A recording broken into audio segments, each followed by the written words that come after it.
Par les médias, nous avons appris que les M23 qui sont soutenus par l'armée rwandaise ont déclaré un cessez-le-feu. Mais c'est aussi un message qui nous met dans l'incertitude du fait qu'on ne les fait pas confiance. Et nous rappelons que l'année passée, les M23 ont encore dit que non, ils vont cesser les feux, mais ils ont repris.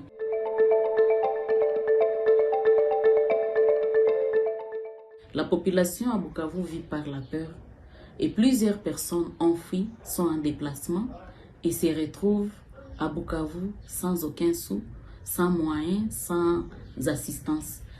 Et il y a eu aussi des mercenaires, des bandes armées qui ont fui la guerre et qui ont jeté des munitions ici et là.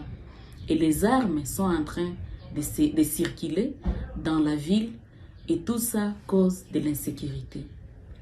Chaque jour, nous voyons la circulation de militaires dans des camions, dans des voitures qui montent et descendent et tout ça constitue la peur. De l'autre côté, nous avons une crise humanitaire. Plusieurs organisations humanitaires sont enfermées. Plusieurs ne savent pas se rendre où se trouvent les groupes armés. Et enfin, il y a aussi une autre crise liée à la montée des prix. Parce que la nourriture que nous avons à Bukavu provient de Goma. Tout ce que nous avons comme haricots, maïs, sorgho, tout ça provient de Goma.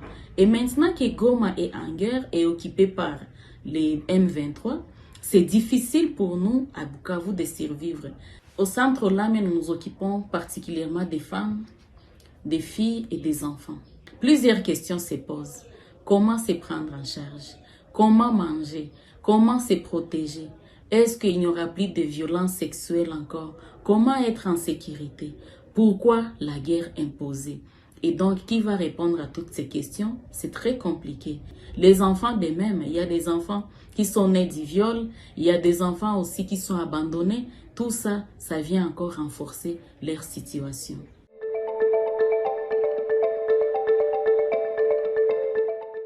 Aujourd'hui, nous nous sommes convenus d'abord de venir en aide à tous et toutes les déplacés des conflits. On a mobilisé toutes les personnes de bonne volonté à collecter des dons en vivres et en non-vivres pour voir comment on peut les acheminer auprès de personnes déplacées. De l'autre côté, nous avons remarqué que même si nous apportons les dons aux personnes déplacées, il y a un aspect qui est oublié et cet aspect, c'est la prise en charge psychologique et sociale.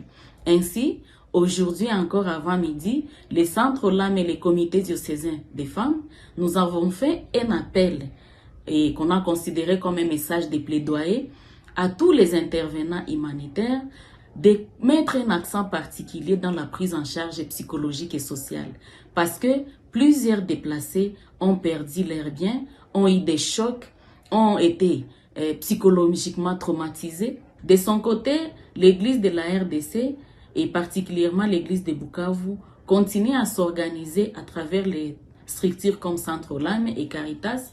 Nous pensons que la paix va revenir bientôt et nous continuons à partager les messages de plaidoyer tout en invitant la population à ne pas céder à la panique parce qu'il y a plusieurs messages qui circulent sur les réseaux sociaux et qui traumatisent au lieu de nous donner la force de survivre. Les évêques nous invitent toujours à ne pas céder aux influences, à la corruption et nous partagent des messages prophétiques pour promouvoir la paix.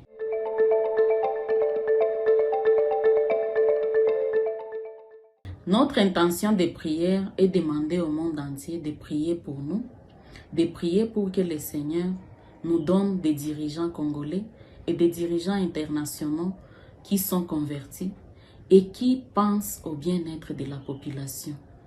Parce qu'ils font souffrir la population en voulant les ressources. Ces ressources que nous avons en RDC, on ne les a pas demandées. Et d'ailleurs, si tout dépendait de moi, je demanderais au Seigneur d'enlever les ressources dans notre pays. Parce que ce sont ces ressources qui font qu'on soit en insécurité.